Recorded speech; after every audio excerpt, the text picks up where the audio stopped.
북한이 유엔 안보리 제재를 이유로 핵실험과 대륙간 탄도미사일 발사 실험을 할 것이라고 밝혔습니다. 일제강점기 이후 굳어진 보행자 좌측 통행이 88년 만에 우측 통행으로 바뀝니다. 정부는 돼지 인플루엔자를 2종 가축 전염병으로 지정하고 북미 지역 돼지 수입을 전면 중단했습니다.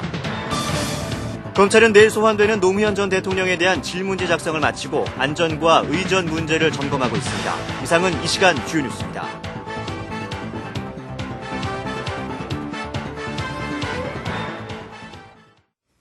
여러분 안녕하십니까? CBS 뉴스입니다. 북한이 유엔 안보리 제재를 이유로 2차 핵실험에 나서겠다고 공식 발표했습니다. 북한 외무성은 오늘 대변인 명의로 유엔 안전보장이사회가 사죄하지 않으면 자위적 조치로 핵실험과 대륙간 탄도미사일 발사 실험에 나설 것이라고 발표했습니다. 북한은 또 경수로 발전소 건설을 결정하고 첫 공정으로 핵연료를 자체로 생산 보장하기 위한 기술 개발을 지체 없이 시작할 것이라고 밝혔습니다. 북한이 이처럼 유엔 제재를 빌미로 핵실험 재개라는 초강수를 들고 나오면서 국제사회의 앞으로의 대응 방향이 주목됩니다. 오는 2011년까지 교차로에 좌회전 신호가 없어지는 등 교통신호 체계가 선진국 방식인 직진 우선으로 바뀝니다. 또 보행자 통행 방식도 우측 통행으로 전환됩니다. 곽인숙 기자의 보도입니다. 정부는 오늘 청와대에서 이명박 대통령이 참석한 가운데 12차 국가경쟁력 강화위원회를 열고 교통운영 선진화 방안을 확정했습니다. 핵심은 교통신호 체계를 선진국 방식인 직진 우선으로 바꾼다는 겁니다. 직진 우선의 신호 원칙을 확립하기 위해 2011년까지 원칙적으로 모든 교차로의 신호 순서를 직진 이후에 좌회전으로 전환하여 복잡한 신호 체계를 통일하고 먼저 2011년까지 모든 교차로의 신호 순서가 직진 후 좌회전 또는 동시 신호로 바뀝니다. 정부는 더 나아가 편도 3차로 이하 도로에선 좌회전 신호를 없애고 녹색 신호에서 좌회전을 허용해 교차로 대기 시간을 대폭 줄일 방침입니다. 직진 정지, 좌회전 정지 4단계인 교통신호를 직진과 정지 2단계로 줄여 교통 흐름을 획기적으로 개선하겠다는 보관입니다. 정부는 이와 함께 국제 기준에 맞게 보행자 통행 방식을 현재 좌측 통행에서 우측 통행으로 바꾸고 자전거 이용자를 위해 전용 신호등도 설치할 계획입니다.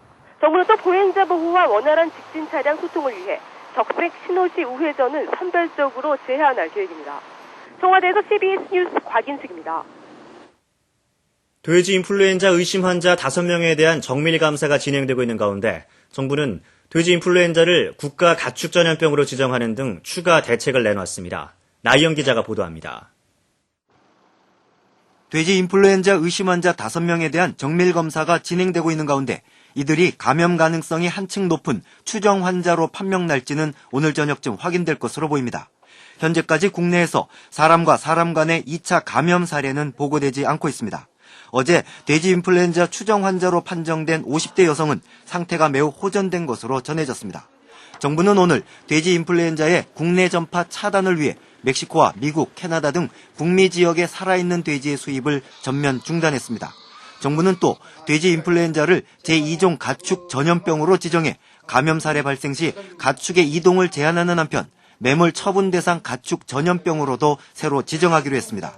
이와 함께 돼지 사육 농가의 10%를 대상으로 분기마다 인플루엔자 검사를 실시할 방침입니다.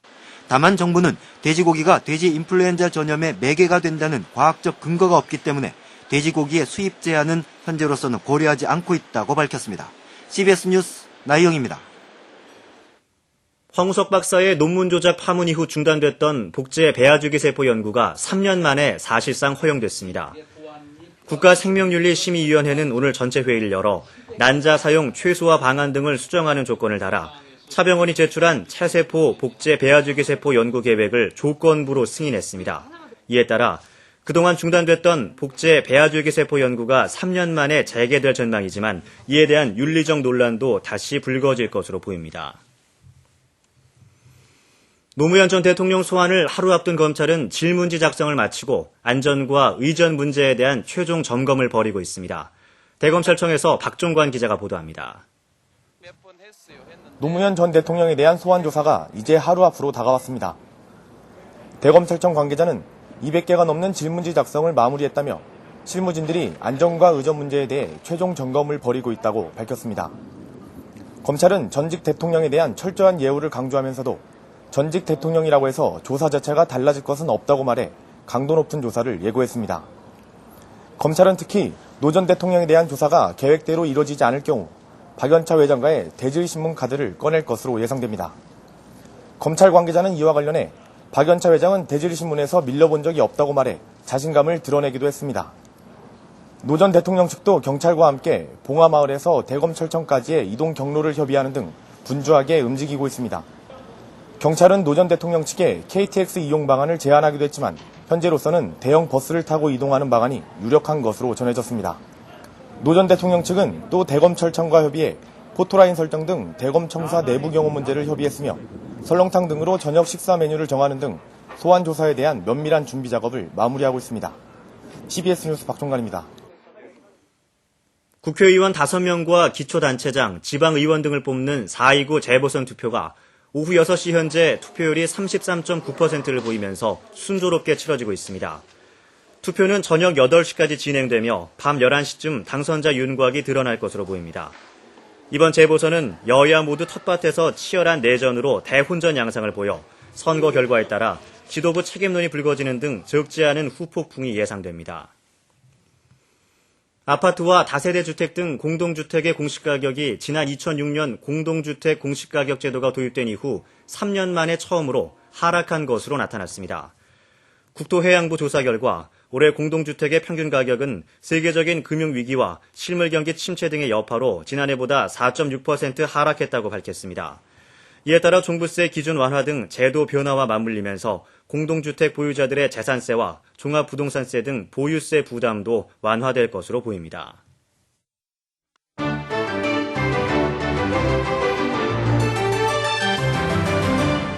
미국 뉴욕에서 처음 돼지독감 환자들이 발생한 초등학교 인근에서 비슷한 환자들이 대거 발생했습니다. 학교는 휴교 조치가 내려지는 등 뉴욕시에는 돼지독감 공포가 확산되고 있는데요. 급속하게 번지고 있는 돼지독감 감염 문제로 이 비상이 걸린 미국의 뉴욕시로 한번 가봅니다. 장애아동 400명이나 있는 뉴욕의 특수학교에서 82명이 감기 증세를 보이며 휴교령이 내려졌습니다.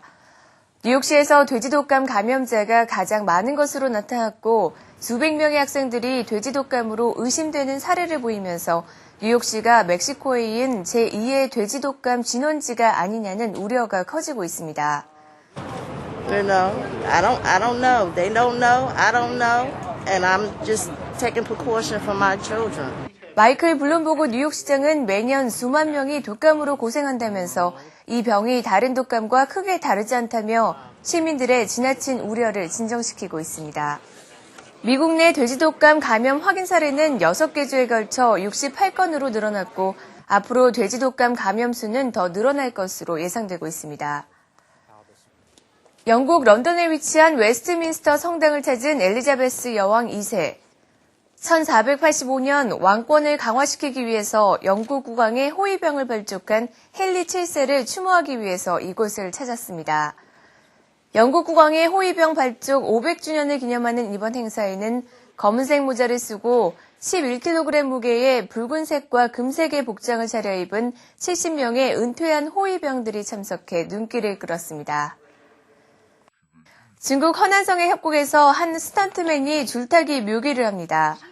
줄타기 묘기는 430년 동안 내려온 중국 전통 고개 가운데 하나인데요. 긴 장대 하나만으로 중심을 잡고 협곡 건너기에 성공하면서 기네스 신기록을 갱신했습니다. 지금까지 박주연이었습니다.